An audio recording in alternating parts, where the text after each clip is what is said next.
First இந்த businessman ஃபெலோஷிப்பை வந்து ஆரம்பிக்கும் போது ஃபஸ்ட்டு நம்ம நீங்கள் எல்லோரும் வந்து அதை நோட்ஸ் கூட நீங்கள் எடுத்துக்கலாம். ஃபஸ்ட்டு நீங்கள் ஆரம்பிக்கும் போது சொல்ல வேண்டிய எடுக்க வேண்டிய பெரிய பொருத்தனை என்ன அப்படின்னு சொன்னால், என்னுடைய தொழில், என்னுடைய ஆசீர்வாதம் தனிமையிலே அல்ல, என்னுடைய உழைப்பிலே அல்ல, என்னுடைய தாளந்திலே அல்ல, யாரோடு கூட அப்படின்னா கர்த்தரோடு கூட. கர்த்தரோடு கூட எப்படி வளரணும் அப்படின்னா, நீங்கள் கர்த்தரோடு கூட வளரணும். எந்த அளவிற்கு உங்க ஆசீர்வாதம் வளருகிறதோ, எந்த அளவிற்கு உங்க பிசினஸ் வளருகிறதோ, அந்த அளவிற்கு நீங்க எதோட வளரணும்னா ஆண்டவரோட வளரணும். ஆண்டவரோட வளராத பிசினஸ், ஆண்டவரோட வளராத உயர்வு என்னைக்காவது எங்கேயாவது ஒரு இடத்துல வந்து நமக்கு வந்து ஒரு பெரிய ப்ராப்ளமா மாறிடும். வேதத்துல அதற்கு வந்து சாலமோன் வந்து ஒரு மிகப்பெரிய எடுத்துக்காட்டு. அப்படின்னா அவருடைய வளர்ச்சி அப்படின்றது வந்து சாதாரணமான வளர்ச்சி இல்லை. எஃபெக்ட் கொஞ்சம் கம்மி பண்ணுங்க. சாதாரணமான வளர்ச்சி இல்லை. என்ன வளர்ச்சின்னா, இந்த அசூர வளர்ச்சின்னு சொல்றாங்கல்ல, அந்த அளவிற்கு வளர்ச்சி. சாலமோனுடைய நாட்களிலே வெள்ளி வந்து ஒரு பொருட்டாக எண்ணப்படலை, அந்த அளவிற்கு வளர்ந்துருக்கான். தங்கம் வந்து டன் கணக்கா வந்து இறங்குது. எவ்வளவு கணக்குன்னே தெரியல. ஒரு நாள் அவனுடைய வீட்டில் சாப்பிட்றவங்களுக்கு அடிக்கப்படுகிற ஆடுகளுடைய எண்ணிக்கை அவ்வளோ திரளா இருந்துச்சு. சாப்பாடு அத்தனை பேருக்கு சாப்பாடு ஆக்குறாங்க. திரளான வேலைக்காரிகள், நிறைய பில்டிங்ஸ், பெரிய பெரிய ப்ராஜெக்ட். அப்பா வந்து குவிஞ்சிருச்சு. அவ்வளவு உடுத்தினான், அவ்வளவு செஞ்சான். ஆனா என்ன மிஸ் பண்ணிட்டான் அப்படின்னு சொன்னா, வளர்ச்சி இருந்துச்சு. ஒரு பக்கத்துல வளர்ச்சி இருந்துச்சு, வளர்ந்துட்டே இருந்துச்சு. ஆனா யாரோட வளரல அப்படின்னு சொன்னா, கர்த்தரோட வளரல, ஆண்டவரோட வரல. வெறும் பணம் மட்டும்தான் இருந்துச்சு, வெறும் சொத்து மட்டும்தான் இருந்துச்சு. ஆனா கர்த்தருடைய ஆவியானவரோ பிரசன்னமோ அவனுக்கு இல்லாததுனால இப்ப என்ன ஆச்சு அப்படின்னா, கடைசியில வேதம் சொல்லுது, நாளுக்கு நாள் அவன் குறைய தொடங்கினான். அதனால நீங்க ஒரு பெரிய தீர்மானத்தோட முன்னாடி எடுத்து வச்சிருங்க. ஆண்டவரே, நான் வளரணும், நான் உயரணும். ஆனா யாரோட அப்படின்னு சொன்னா, நீங்க என் கூட இருந்து எனக்கு உயர்வு வருது, அந்த உயர்வே எனக்கு போதுமான உயர்வு. யாரோட வளரணும் சொல்லுங்க, சத்தமா சொல்லுங்க. கர்த்தரோட வளரணும். எந்த அளவிற்கு, அதான் ஒருத்தர் வந்து கடந்த நாட்களிலே ஒரு பெரிய ஒரு மனுஷனை பார்த்தேன். அப்ப வந்து என்னை பார்த்து கேட்கிறாரு. அவர் சொன்னாரு, நீங்க ரொம்ப ஃபேமஸ் ஆயிட்டீங்க இல்ல அப்படின்னு கேட்டாரு. நான் ஒண்ணுமே சொல்லல, அமைதியா இருந்தேன். ஃபேமஸ் ஆகுறதுன்றது நமக்கு நாமே வெட்டுற ஒரு பெரிய குழி, ஞாபகம் வச்சுக்கோ. அப்படி அவர் ரொம்ப வயசானவர், ஏஜ் ஆனவர். ஃபேமஸ் ஆகிறோன்னு நினைச்சு சந்தோஷப்படுறாத, நீ பெரிய குழிக்குள்ள போயிட்டு இருக்கிற, ரொம்ப ஜாக்கிரதையா இருக்கணும் அப்படின்னு அவர் சொன்னாரு. அவர் சொல்லும் போது யோசிச்சு பார்த்தா அப்படிதான் தெரியுது. ஃபேமஸ் ஆகணும்னு எல்லாரும் நினைக்கிறாங்க. ஆனா அது ஃபேமஸ் ஆனதுக்கு அப்புறம் இருக்கு பாருங்களேன். அதுக்கப்புறம் நம்ம யாருக்கும் தெரியாம இருக்கிற வரைக்கும் ஒன்றும் பிரச்சனை இல்லை. தெரிய ஆரம்பிச்சிட்டோன்னு வச்சுக்கோங்களேன், நம்ம எடுத்து வைக்கிற ஒவ்வொரு படியும் எப்படி இருக்கணும்னா, ரொம்ப கேர்ஃபுல்லா இருக்கணும், ரொம்ப ஜாக்கிரதையா இருக்கணும். அப்புறம் அவர் சொல்லும்போது சொன்னாரு, நீ யாருக்கும் தெரியாம இருக்கும்போது எந்த தப்பு பண்ணி யாராவது கண்டுபிடிச்சாங்கன்னா உன்னோட அது போயிடும். ஆனா நீ எல்லாருக்கும் தெரிஞ்சதுக்கு அப்புறம் ஏதாவது தப்பு பண்ணினேன்னா நீ வந்து 1000 பேருக்கு விழுகைக்கு காரணமாயிருவ, ஜாக்கிரதையாயிரு அப்படின்லாம் நிறைய அவர் எனக்கு சொல்ற அளவுக்கு அவர் ரொம்ப ஏஜ் ஆனவர் தான். அப்படி நிறைய சொன்னாரு. அதனால வேதம் சொல்லுகிறது, யாக்கோபு ரொம்ப வளர்ந்தான். அவனுடைய மாமனாருடைய வீட்டுக்குள்ள அவன் போகும்போது வெறும் கோலும் கையுமாய் போன இந்த யாக்கோபு வந்து வெளியே வரும்போது எப்படி வந்தான் அப்படின்னா, திரளான ஆஸ்திகளோடு வந்தான். வேதம் சொல்லுது, நான் வெறும் கோலும் கையுமாய் போனேன். ஆண்டவர் என்ன பரிவாரங்களுக்கு தகப்பனாய் மாற்றினார். ஆடு மாடு மனைவி பிள்ளைங்க எல்லாம் இருந்துச்சு. ஆனா ஒரு காலகட்டம் வரும்போது யாக்கோபு என்ன சொல்றேன்னா, யாக்கோபு பிந்தி தனித்திருந்து அவன் ஒரே ஒரு ஜபத்தை மட்டும்தான் பண்றான். என்ன ஜபத்தை பண்றான்னா, நீர் என்னை ஆசீர்வதித்தாலே ஒளிய நான் உம்மை போக விடுவதில்லை. உடனே மற்றவங்க கேட்கிறாங்க, ஏப்பா இதெல்லாம் உனக்கு ஆசீர்வாதம் இல்லையா? உன் மனைவி உனக்கு ஆசீர்வாதம் இல்லையா? உன்னுடைய பிள்ளைங்க உனக்கு ஆசீர்வாதம் இல்லையா? உன்னுடைய ஆடு மாடுகள் உனக்கு ஆசீர்வாதம் இல்லையா? இதை விட உனக்கு என்ன ஆசீர்வாதம் வேணும்? தன்னுடைய சகோதரன் தனக்கு எதிராய் வரும்போது 50 பேரை கூப்பிட்டு அவனுக்கு இத்தனை ஆடை கொடுத்து போய் கூட்டிட்டு வாங்கப்பா அப்படின்னு சொல்ற அளவுக்கு அவன் ஆஸ்தி உள்ளவன். அவனுக்கு எல்லா ஆஸ்தியும் இருந்துச்சு. ஆனா அவன் ஜெபம் பண்ற ஒரே ஒரு ஜெபம் என்னன்னா, நீர் என்னை ஆசீர்வதித்தாலே ஒழிய உம்மை போக விட மாட்டேன். காரணம் என்னன்னா, இதுவரைக்கும் அவனுடைய ஆசீர்வாதத்துல அவனுடைய டேலண்ட் இருந்துச்சு. அவனுடைய மாமனார் ஒரு படி டேலண்டா அவர் பயன்படுத்துறாருன்னா, இவன் அதை விட 10 மடங்கு அதிகம். அவங்க மாமனார் இவனை வெறுங்கையா அனுப்பணும்னு நினைச்சாரு. ஆனா இவன் பயங்கரமான கில்லாடி இல்ல, டேலண்ட் இல்ல. அதனால மாமனாரையே ரொம்ப அழகா வளைச்சு போட்டு, என்னையா ஒன்றும் இல்லாம பண்ண போறோம்னு நினைக்கிறீங்க அப்படின்னு சொல்லிட்டு அழகா தண்ணி குடிக்க வரும்போது வாதுமை பட்டைகளை உரித்து போட்டு எல்லா ஆடுகளும் வரி உள்ளதா பெத்தெடுக்கும்படியாக அவ்வளவு ட்ரிக்கா ஆசீர்வாதத்தை பெற்றுக்கொண்டான். எங்க போனாலும் யாக்கோபை பார்த்து நடின்னு சொன்னா அவன் அண்ணனை மாடி அச்சசரமா நடிச்சிருவான். ஆமேன். அதான் சொல்றான், அவங்க அம்மாவை பார்த்து சொல்றான், ஒருவேளை அவர் என்னை கண்டுபிடிச்சு நான் யாக்கோபுன்னு கண்டுபிடிச்சு ஒருவேளை ஆசீர்வாதத்திற்கு பதிலா சாபத்தை தந்துட்டா என்ன பண்றது? உடனே அந்த அம்மாவும் சொல்றாங்க, நீ என் பிள்ளை இல்ல, அந்த சாபம் என் மேல வரட்டும், நீ போ, அதெல்லாம் ஒன்றும் செய்ய மாட்டாரு அப்படின்னு அவ்வளவு நடிச்ச அப்பாட்ட ஆசீர்வாதத்தை வாங்கினாரு. ஏமாத்தினது போல தன்னுடைய சகோதரனிடத்திலிருந்து ஆசீர்வாதத்தை வாங்கிட்டாரு.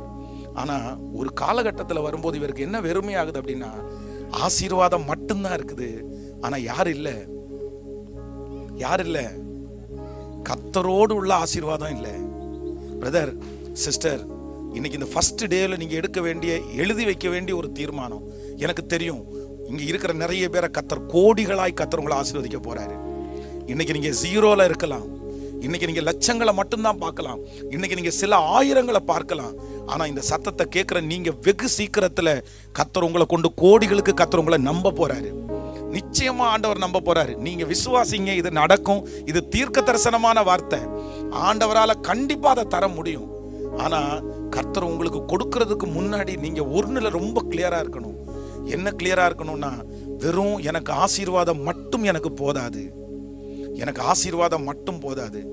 என்ன ஆசீர்வாதம் எனக்கு இருக்கணும்னா, கர்த்தரோடு உள்ள ஆசீர்வாதம் மட்டும் எனக்கு இருந்தா போதும்னு நீங்க இன்னைக்கு ஸ்டார்ட் பண்ணுங்க. உங்களோட அதான் யாக்கோபு அதனால தான் சொல்றான், எல்லாம் இருக்கு ஆண்டவரே, இதெல்லாம் என் திறமையினால சம்பாதிச்சது, இதெல்லாம் என்னுடைய டேலண்ட்னால சம்பாதிச்சது, ஏகப்பட்டது இருக்குது. ஆனா யாரு மிஸ் அப்படின்னா, கர்த்தர் மட்டும்தான் மிஸ் ஆகிறாரு. ஆண்டவர் மட்டும்தான் அந்த இடத்துல இல்லை. இன்றைக்கு கிறிஸ்டியானிட்டியில இருக்கிற வளர்ந்த நிறைய பேர், கோடீஸ்வரனான நிறைய பேர், ஒன்னும் இல்லாம இருந்து துவங்கின நிறைய பேருக்கு கர்த்தர் நிறைய கொடுத்துட்டாரு, எல்லாமே இருக்கு. ஆனா யார் இல்ல சொல்லுங்களேன். நிறைய பேருக்கு கர்த்தர் இல்ல. அவங்க எல்லாத்தையும் பணத்தை கொடுத்து வாங்க ஆரம்பிச்சிட்டாங்க. அதனால அவங்க நிறைய பேர் யோசிக்கிறதும் என்ன அப்படின்னா, கர்த்தரையும் பணம் கொடுத்து வாங்கலான்னு. நீங்க 1000 தான் ஆசீர்வதிக்கப்பட்டு கோடி ரூபாவை கொண்டு கோயில்ல கொடுத்தாலும், சர்ச்சில் கொடுத்தாலும், மிஷினரிகளுக்கு சப்போர்ட் பண்ணாலும், எத்தனை சர்ச்சு கட்டினாலும், ஏழைகளுக்கு வாரி இறைச்சாலுமே ஒண்ணு நீங்க நினைச்சுக்குங்க, நீங்க ஆண்டவரிடத்துல வந்து நிற்கிறதான் ஆண்டவர் விரும்புறாரே தவிர. ஹலோ, நான் சொல்றது உங்களுக்கு புரியும்னு நினைக்கிறேன். ஆண்டவருக்கு பணம் அவருக்கு பெரிய விஷயம் சொல்லுங்க. அவர் இந்த பூமிக்கு சொந்தக்காரர், இந்த உலகத்திற்கு சொந்தக்காரர். ஆண்டவர் சொல்கிறார், நீ கூப்பிடாவிட்டால் இந்த கல்லுகள் கூப்பிடும், நீ செய்யாவிட்டால் இன்னொருத்தரை கொண்டு கத்தது. அதெல்லாம் ஆண்டவருக்கு பெரிய பொருட்டே இல்லை. நான் சொல்றேங்க, சர்ச்சு கட்டிட்டு இருக்கும்போது எல்லாம் சர்ச்சு கட்டுறதுக்கு காணிக்க கொடுத்தவங்க, பொருள் கொடுத்தவங்க வெறும் கிறிஸ்டின்ஸ் எல்லாம் இல்லை, ஆண்டவரை ஆராதிக்கிற பிள்ளைங்க அல்ல.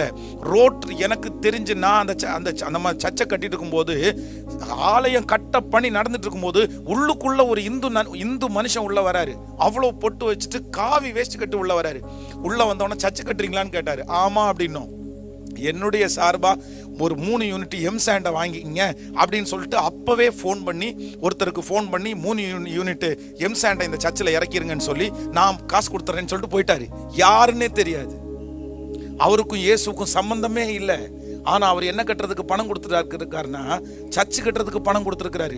சோ ஆண்டவருடைய ஊழியத்தான் ஆண்டவர் செய்யணும்னு நினைச்சாருன்னா யாரை கொண்டாகிலும் கர்த்தர் செய்வார். அதெல்லாம் ஒண்ணும் இல்லை. ஆனா உங்களுக்கு தேவை ஆசீர்வாதம் மட்டும் இல்லை, யாரோட ஆசீர்வாதம்னா எத்தனை பேர் ஆமோதிக்கிறீங்க? நீங்க இல்லாத ஆசீர்வாதம் எனக்கு, நீங்க என் கூட இருக்கிற ஆசீர்வாதம் எனக்கு போதும் ஆண்டவரே, என்னை பிளஸ் பண்ணுங்க, என்னை பிளஸ் பண்ணுங்க. நான் வெறுங்கையா இன்னைக்கு வந்திருக்கிறேன், நான் கடனோட வந்திருக்கிறேன், நான் எதிர்காலமே இல்லாம வந்திருக்கிறேன், எனக்கு நம்பிக்கை இல்லாம வந்திருக்கிறேன். ஆனா எனக்கு தெரியும், கண்டிப்பா நீர் என்னை ஆசீர்வதிக்கிறதுக்கு வல்லவராய் இருக்கிறீர். ஆடுகளுக்கு பின்பாக போய் கொண்டிருந்த ஒரு மனுஷனை அவரால் அரசனாக்க முடியும் அப்படின்னு சொன்னா, வெறும் கையாய் இறந்து சாப்பாட்டுக்காக பிச்சை எடுக்க போன ஒரு மனுஷிய தோட்டத்திற்கு அதிபதியாய் ஆண்டவரால மாற்ற முடியும்னா, இன்னைக்கு வந்திருக்கிற உங்களை கர்த்தரால ஆசீர்வதிக்க முடியும். 24 மணி நேரத்துக்குள்ள ஒருத்திய கர்த்தரால ஆசீர்வதிக்க முடியும்னா, உங்களை ஏன் ஆண்டவரால ஆசீர்வதிக்க முடியாது? கண்டிப்பா முடியும், நிச்சயமா முடியும். ஆனா ஸ்ட்ராங்கா ஒரு தீர்மானத்தை மட்டும் எடுங்க. இப்போ ஒருவேளை ஏற்கனவே ஒன்றும் இல்லாம நிலைமையில இருந்து கர்த்தர் யாரையாவது இங்க ஆசீர்வதிச்சிருக்கிறாரா? நீங்க கொஞ்சம் வளர்ந்துருக்கிறீங்களா? உங்க வளர்ச்சியில ஒண்ணு மட்டும் நீங்க எதிர்பாருங்க, இயேசு இருக்கிறாரா? உங்க வளர்ச்சியில இயேசு எங்க இருக்கிறாரு? நீங்க ஆரம்பிக்கும் போது, நீங்க துவங்கும் போது, நீங்க ஜீரோல இருக்கும் போது, நீங்க 1000 ரூபாய் சம்பாதிக்கும் போது, நீங்க 10,000 ரூபாய் வருமானம் வரும்போது இயேசு எந்த இடத்துல இருந்தாரு? இன்னைக்கு லட்சம் ரூபாய் உங்களுக்கு வரும்போது இயேசு எந்த இடத்துல இருக்காரு? இது மட்டும் நீங்க செக் பண்ணிக்கங்க. இப்படியே இதை கண்டினியூ பண்ணாதீங்க. இயேசு இல்லாத பிளஸிங் என்னைக்குன்னாலும் ஆசீர்வாதம் இல்ல. இயேசு இல்லாத உயர்வு என்னைக்குன்னாலும் நமக்கு ஆசீர்வாதம் இல்ல. ஒரு நாள் நமக்கு அது கெடுதலா மாறிடும், ஒரு நாள் நமக்கு அது வேதனையா மாறிடும். அதனால யாராவது ஒருத்தர் இங்க இருக்கிறவங்க இப்போ ஆண்டவர் உங்களை ஒன்னும் இல்லாம இருந்து கொஞ்சம் ஆசீர்வதிக்கப்பட்டா கூட போதும். இயேசுவை ஏற்கனவே நீங்க ஸ்டார்ட் பண்ண இடத்துல எப்படி வச்சிருந்தீங்களோ அப்படி இயேசு இருக்கிறாரா? ஃபைன், பரவாயில்ல, அப்படியே மூவ் பண்ணுங்க, அப்படியே கொண்டு போங்க. ஆனா பிளஸிங் மட்டும்தான் இருக்குது, இயேசு கொஞ்சம் கொஞ்சமா மிஸ் ஆகுறாரு அப்படின்னு சொன்னா பி கேர்ஃபுல், ரொம்ப கேர்ஃபுல்லா இருங்க. இயேசு இல்லாத பிரயாணம் அப்படின்னு சொல்றது பிரேக் இல்லாத வண்டி மாதிரி வேகமா போகும். வேகமா போகிறதுக்காக வண்டி ரொம்ப ஃபாஸ்ட்னு சொல்லிட முடியாது. வேகமா போறதுனால அந்த டெஸ்டினேஷனை ஈஸியா அடைஞ்சிருவோம்னு நம்ம சொல்லிட முடியாது. ஆனா என்ன முக்கியம் அப்படின்னா, பிரேக் ரொம்ப முக்கியம் வண்டிக்கு. அதே போல என்னுடைய உயர்வுல யார் முக்கியம் அப்படின்னு சொன்னா இயேசு. ஸோ நிறைய யங்ஸ்டர்ஸ் தம்பிங்க எல்லாம் வந்திருக்கிறீங்க, நீ வளரணும்னு விருப்பம் உள்ளவன் தான் இங்க வந்திருக்கிற, எனக்கு தெரியும். இங்கே நிறைய பேர் நான் தூக்கி எடுத்து வளர்த்த பிள்ளைங்க எல்லாம் வந்திருக்கிறீங்க. நீ இன்னைக்கு வளர்ந்து இவ்வளோ பெரிய மனுஷனா நிற்கிறது எனக்கு சந்தோஷம். பட் உனக்குள்ள ஒரு விஷன் இருக்குது, உனக்குள்ள ஒரு ஆசை இருக்குது, உனக்குள்ள ஒரு விருப்பம் இருக்கு. அதனால தான் நீ இந்த இடத்துல வந்திருக்கிற. நீ வளரணும்னு விரும்புற, நீ ஆசீர்வதிக்கப்படணும்னு விரும்புற. ஆனா ஒண்ணு நீ நினைச்சுக்கோ, நீ வெறும் ஆசீர்வாதத்தை மட்டும், நீ வெறும் பிளஸ்ஸிங்கை மட்டும், நீ வெறும் உயர்வை மட்டும் நீ பெற்றுக்கொண்டேன்னா கிடைக்கலாம். ஏன்னா உலகத்துல இருக்கிறவனுக்கு கிடைக்குதே. இதோ பூமியின் அதிபதி வருகிறான், அவனுக்கு என்னிடத்துல ஒன்றும் இல்லை. அதனால ஒளியின் பிள்ளைகளை விட, வெளிச்சத்தின் பிள்ளைகளை விட இருளின் பிள்ளைகள் நிறைய பேர் ஆசீர்வாதமா தான் இருக்கிறாங்க. அதனால பிளஸ்ஸிங்க்கும் ஆண்டவருக்கும் சில நேரத்துல அது சம்பந்தமே இல்லை. அது பிசாசும் ஆசீர்வதிக்க முடியும். ஆனா உன்னுடைய ஆசீர்வாதத்துல வெறும் ஆசீர்வாதம் மட்டும் கிடையாது. எது இருக்கணும் அப்படின்னு சொன்னா, உங்க ஆசீர்வாதத்துல கர்த்தர் இருக்கணும்னு நீ நினை. நான் என்ன, நீ ஜெபம் பண்ணு, நீ பிரேயர் பண்ணு, நீ முழங்கால் படி, நீ ஆண்டவரோட ஒப்புரவாகு, நீ பரிசுத்தப்படு. அதற்கு பிறகு ஆண்டவர் உன் கையில தருவாரு பாருங்க. அதுல இருக்கிற சந்தோஷத்தை வேற யாருமே தர முடியாது. மற்றபடி நீ என்ன வேணாலும் பண்ணலாம், என்ன வேணாலும் நடக்கலாம். ஆனா என்ன பிளஸ் பண்ணணும், நான் நல்லா இருக்கணும், நல்லா இருக்க மாட்டீங்கன்னு சொல்லல. ஆனா அது உங்களுக்கு வெற்றியா இருக்காது. ஸோ ஃபர்ஸ்ட் எல்லாரும் இன்னைக்கு ஒரு தீர்மானத்தோட ஜெபிக்க போறோம். ஆண்டவரே, என்னுடைய வளர்ச்சி மட்டும் எனக்கு வேண்டாம், ஆனா வளர்ச்சியோட யார் இருக்கணும் அப்படின்னு சொன்னா எனக்கு நீங்க இருக்கணும் ஆண்டவரே, நீங்க இருக்கணும் ஆண்டவரே. நான் உனக்கு போதித்து நீ நடக்க வேண்டிய வழியை உனக்கு காட்டுவேன், உன்மேல் என் கண்ணை வைத்து உனக்கு ஆலோசனை சொல்லுவேன். ஆமென். சாலோமோனுக்கு வளர்ச்சி மட்டும்தான் இருந்துச்சு, உயர்வு மட்டும்தான் இருந்துச்சு. ஆனா யார் தூரத்துல போனா அப்படின்னு சொன்னா, கர்த்தர் மட்டும். ஒவ்வொரு பொண்ணை கல்யாணம் பண்ண யார் தூரமா போனான்னா, கர்த்தர் தூரமா போயிட்டே இருந்தாரு. கடைசியில அவனுக்கு வந்த ஆசீர்வாதமும் அப்படிதான் ஒன்னொன்னா இழந்து கடைசியில ரொம்ப மோசமான ஒரு சூழ்நிலைக்கு போட்டான். நீ எப்படி இருந்த, நீ எப்படி வளர்ந்த, நீ எப்படி ஆசீர்வதிக்கப்பட்ட. ஆனா அந்த ஆலயத்தை கட்டின உடனே முடிஞ்சிருச்சுன்னு நினைச்சிட்டாரு அவரு. சர்ச்சை கட்டி முடிச்ச உடனே அதுக்கப்புறம் பின்மாற்றத்துக்குள்ள போயிட்டாரு. இல்ல இன்னைக்கு கண்களை மூடி இதை ஒரு ஜெபமா நம்ம செய்ய போறோம். உங்களுடைய டைரியில ஆண்டவர், நீங்க ஆரம்பிக்க போகிற பிசினஸ் அந்த டைரியில நீங்க முன்னாடி எழுதி வைக்க வேண்டியது என்ன அப்படின்னு சொன்னா, நீர் என்னை ஆசீர்வதியும் ஆண்டவரே, ஆனால் நீர் இல்லாத ஆசீர்வாதம் எனக்கு கண்டிப்பா, என்னுடைய ஆசீர்வாதம் யாரோடு தான் அப்படின்னா உம்மோடு தான், உம்மோடு தான். உலகத்தில் இருக்கிறவங்களுக்கு நமக்கும் நிறைய வித்தியாசம் இருக்குது, நிறைய வித்தியாசம் இருக்குது. அவங்களுடைய பிளஸ்ஸிங்கை நம்முடைய பிளஸ்ஸிங்கையும் கொண்டு போய் நம்ம கம்பேர் பண்ணவே ஒப்பிடவே முடியாது, ஒப்பிடவே முடியாது. அது வேற, இது டோட்டலி வேற.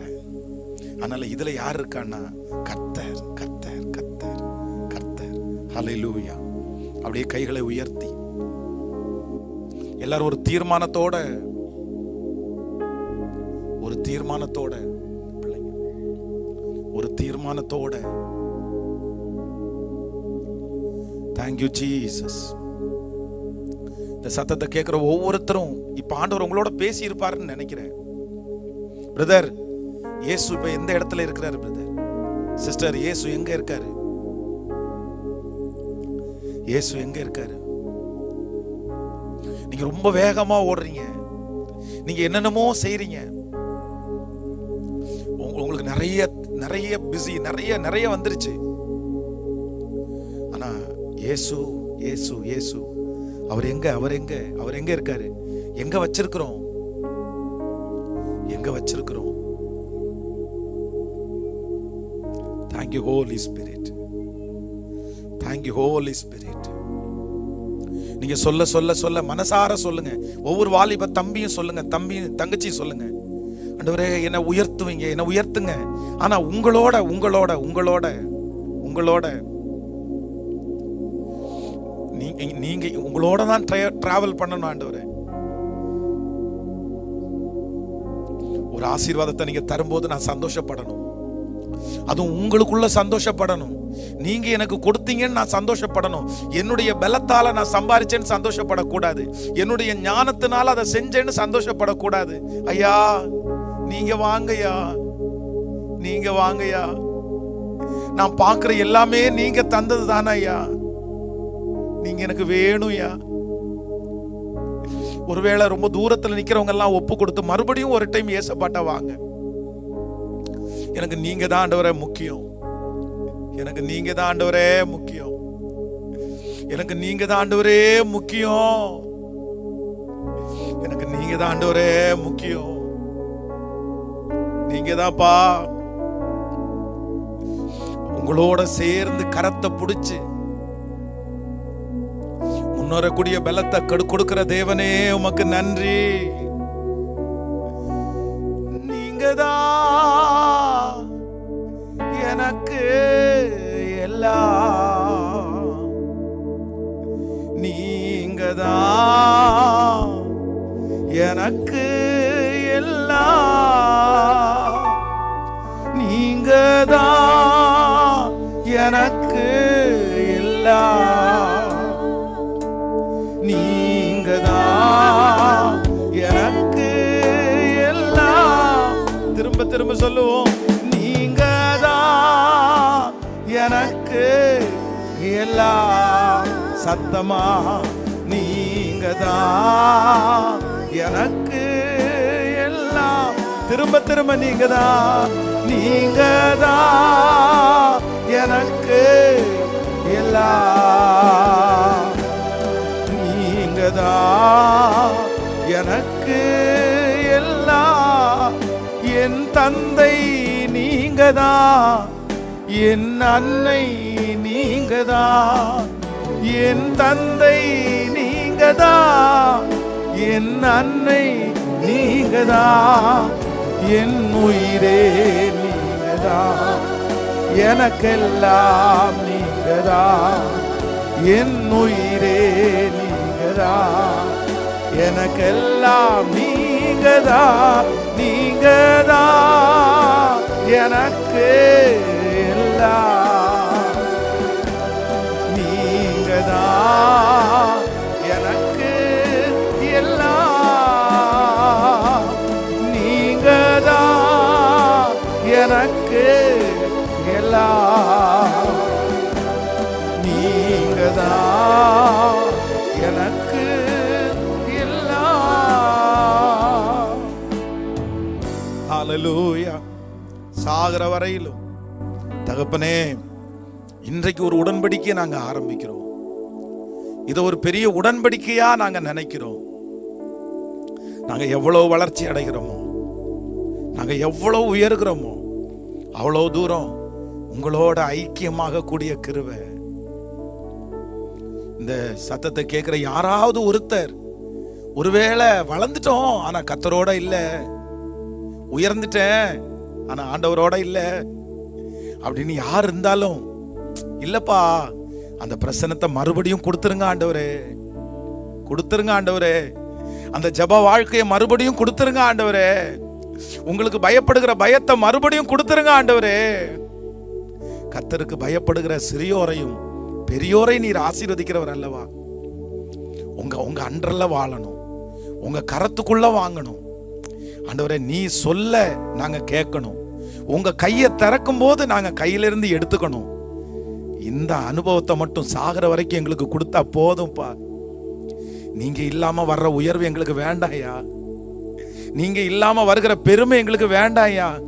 நீங்க இல்லாம எங்களுக்கு வர்ற நல்ல மனசார அதை சொல்லுங்க, நீங்க இல்லாம வருகிற எதுவுமே எங்களுக்கு வேண்டாம் ஆண்டவரே. உங்களோட இருக்கிற உயர்வு எங்களுக்கு போதுமானதையா. உங்களோட இருக்கிற உயர்வு எங்களுக்கு போதுமானதையா. உங்க பாதத்தில் எங்களை தாழ்த்துகிறோம் இயேசுவின் மூலம் பிதாவே, ஆமென்.